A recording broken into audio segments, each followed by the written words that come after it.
Assalamu alaikum wa rahmatullahi wa barakatuh. Dear students, in this period we are taking few sums from practice set 2.2. See here, I have taken question number 2. Then in that question number 2, the question is show that 4 root 2 is an irrational number. Means we have to show that 4 root 2 is one type of irrational number. So we must know the difference between rational number and irrational number. So a number whose decimal expansion is in non-terminating, non-recurring form is called as irrational number, and a number whose decimal expansion is in non-terminating, recurring form is called as rational number. Okay. So what is meant by non-terminating, recurring form? That rational numbers are all perfect square, means all the perfect squares can be considered as a rational number. Why this perfect square can be considered as a rational number? Because that perfect square, its square root is in the whole number. Okay. So for example here, if we are taking root 4, then what is the answer or square root of this 4? It is 2, and which is a complete number, correct? So here this 2 can be written as 0.0 bar, means by giving decimal point and 10 we can repeat this 0 again and again, means it is in non-terminating recurring form. So here recurring digit is 0. Okay. So all that perfect squares can be considered as a rational number, and that rational number must have co-prime. Okay. So what we will do here, we will start from that. Let assume here this given number is 4 root 2, correct? So 4 root 2 we will assume that it is a rational number, and then after solution of that co-prime and this rational number, we will come to know that whether it is irrational number or rational number. So we are starting by assuming. So say let we assume that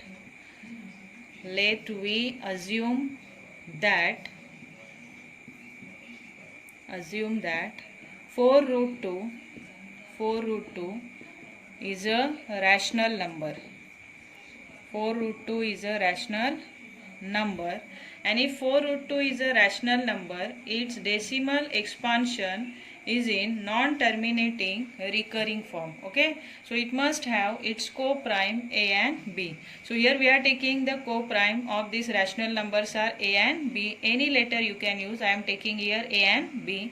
So say therefore it must have its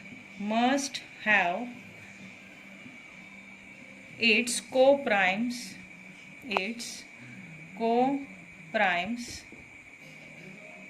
a and b. So we are equating this rational number that we have assumed 4 root 2 with its co-prime a and b. So it is equal to a upon b, and we know that b is not equal to 0. It is the condition for rational number. Okay. Now what we will do, we will shift this 4 to that side. So say therefore root 2 is equal to a divided by b multiplied by 1 upon 4. How multiplied by 1 upon 4? Because here 4 is multiplying to root 2. Then after changing the side, it will divide to a upon b. As a upon b is one of the fraction, then this 4 will inversely multiply to it. Okay. Reciprocal of it is 1 upon 4. So it will multiply to a upon b. Then we will get here root 2 is equal to a ones are a and b into 4, 4b. Okay. But here see, one contradiction has arisen. Which contradiction? We know that all the perfect squares are rational number, but here 2 is one of the imperfect square. It is not the perfect square, correct? Means this root 2, it is a irrational number, and this co-prime a and b, they are the rational numbers. So here one contradiction has arisen because of the wrong statement that any means that irrational number never be equal with the rational number. As root 2 is a irrational number, it never be equal or it cannot be equal with the rational number. And here on this side, on right hand side, we have here one of the rational number, but to the left hand side we are having irrational number. So here one irrational number never be equal or cannot be equal with the rational number. So here contradiction has arisen. Which contradiction has arisen? That LHS is not equal to RHS, but here it is shown that LHS and RHS both are equal. Irrational number is equal to rational number. So it is the wrong statement. So here say, here the contradiction has arisen. Here the contradiction has arisen. Contradiction has arisen because of the wrong statement. What is the wrong statement? That we assume first 4 root 2 is a rational number. Because of wrong statement, and that's why we have to accept that 4 root 2 is one of the irrational number but not the rational number.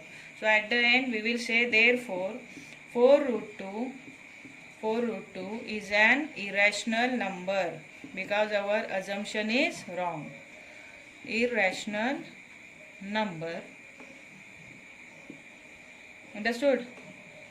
So in this way we can prove that 4 root 2 is one of the irrational number. Got it? Coming to the next question, question number 4. It is, write any 3 rational numbers between the 2 numbers given below. Okay. See, in that first sum, 2 numbers are 0.3, which is positive, and second is minus 0.5, which is negative 0.5. So from this 0.3 and minus 0.5, tell me which one is the smallest number and which one is the biggest number. Say, this negative number are always smaller than that of the positive number, means minus 0.5, it is smaller than that of the 0.3. So first we are arranging here minus 0.5. Okay, minus 0.5, then it is smaller than, no? So what we have to write here? Smaller than sign. Then here, which number is bigger than minus 0.5? It may be 0.4, correct? Means here minus 0.4.